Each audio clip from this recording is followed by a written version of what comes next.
Hai student, good morning, namo buddhaya. Jumpa kembali dengan Teacher Yohana di video pembelajaran tematik kelas 5. Masih semangat belajar? Harus semangat. Kali ini Teacher akan mengajar tema 4, subtema 2, dan pembelajaran yang kelima.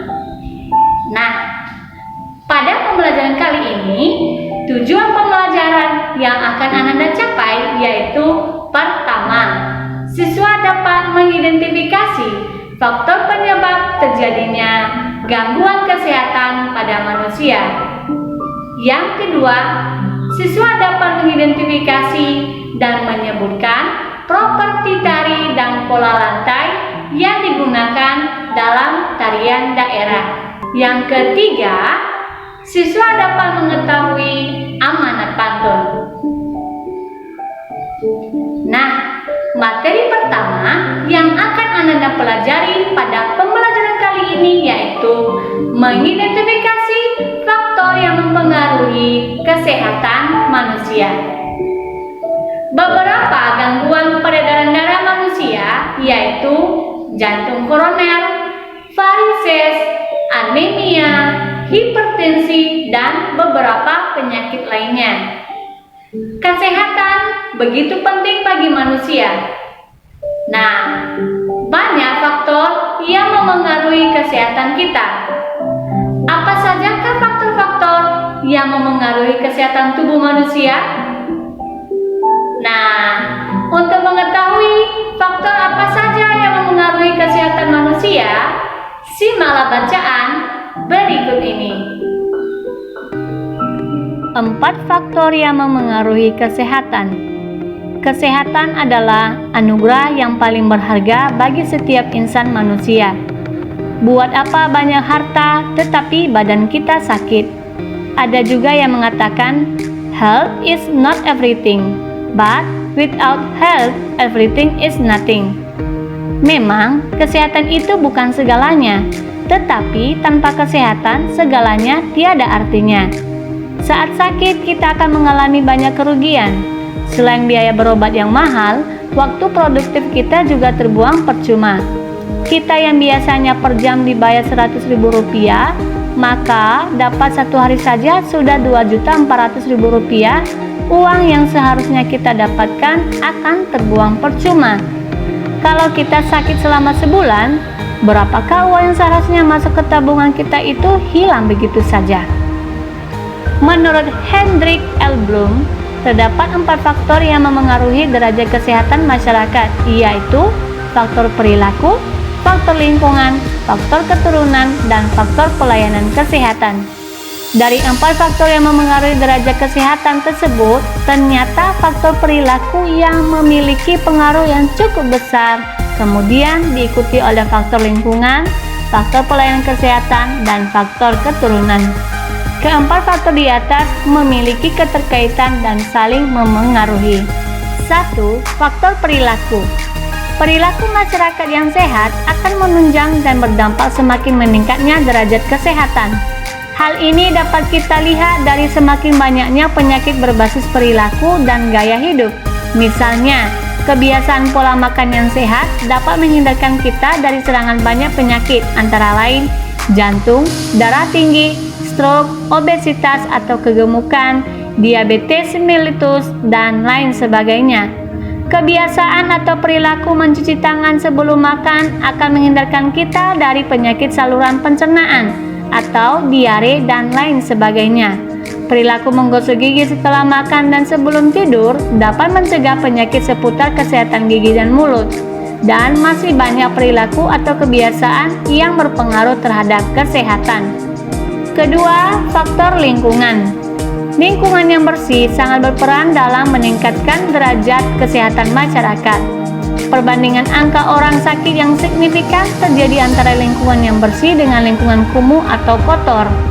Beberapa penyakit yang sering menjangkiti masyarakat yang hidup di lingkungan kumuh antara lain demam berdarah, gatal-gatal, infeksi saluran pencernaan, dan pernapasan. Yang ketiga, faktor pelayanan kesehatan. Ketersediaan fasilitas kesehatan dengan mutu pelayanan yang baik akan mempercepat derajat kesehatan masyarakat. Dengan adanya fasilitas yang mudah terjangkau dan dengan mutu pelayanan yang baik, akan meningkatkan akses pelayanan kesehatan masyarakat. Ketersediaan fasilitas harus diikuti dengan keterampilan tenaga kesehatan yang merata, mencukupi, dan mempunyai kompetensi di bidangnya dalam pelayanan hingga tingkat pelosok desa. 4. Faktor keturunan. Banyak penyakit yang dapat kita cegah, misalnya dengan cara membersihkan lingkungan. Namun, sebagian penyakit tidak dapat kita hindari, seperti penyakit keturunan. Semakin besar risiko penyakit keturunan, maka akan semakin sulit meningkatkan derajat kesehatan. Untuk mencegah penyakit keturunan, maka adanya konseling perkawinan yang baik. Keempat faktor di atas saling berpengaruh dan tidak berdiri sendiri. Oleh karena itu, upaya pembangunan sarana kesehatan harus dilaksanakan secara berkesinambungan dan secara simultan. Upaya yang dilaksanakan harus komprehensif, mencakup upaya preventif atau promotif, kuratif, dan rehabilitatif.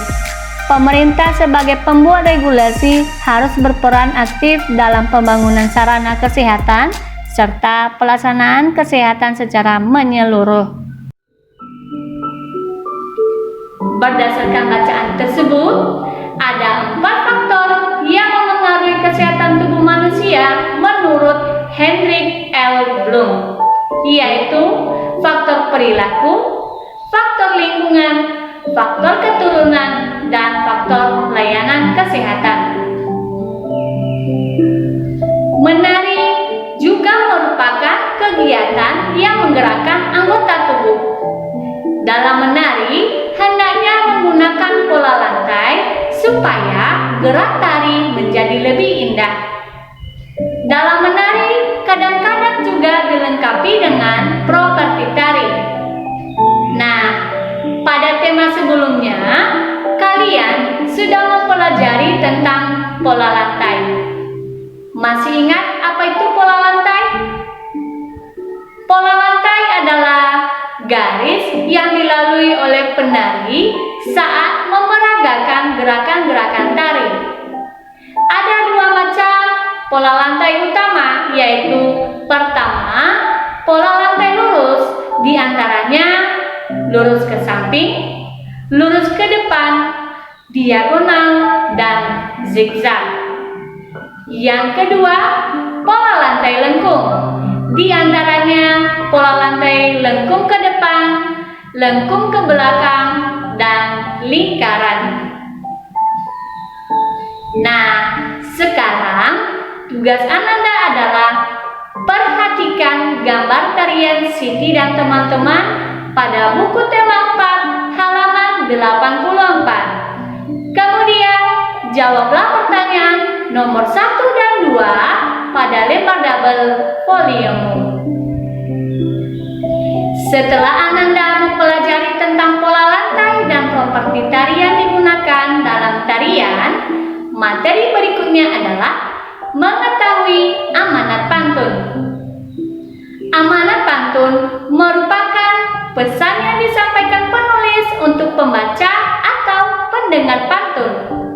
Amanat pantun dapat kita ketahui dengan mengetahui bagian isi pantun. Nah, simaklah pantun yang diucapkan oleh Edo dan Udin saat sedang berolahraga. Pantun Edo: jalan-jalan ke kota hujan, naik turun melewati bukit. Jangan lupa gerakan badan supaya kita tak pernah sakit. Nah, sedangkan pantun Udin adalah hitam legam burung gagak terbang bebas di langit tinggi. Okelah kawan, ayo bergerak, bersepatu roda sesuka hati. Nah, dari pantun yang diucapkan oleh Edo dan Udin, tuliskan isi dan amanat pantun tersebut di lembar double folium. Baiklah anak-anak, demikianlah materi yang dapat Teacher sampaikan pada kali ini. Teacher berharap anak-anak semua mampu memahami materi yang telah Teacher sampaikan dan bermanfaat bagi kalian. Nantikan pembelajaran berikutnya. Terima kasih. Namo Buddhaya. Goodbye.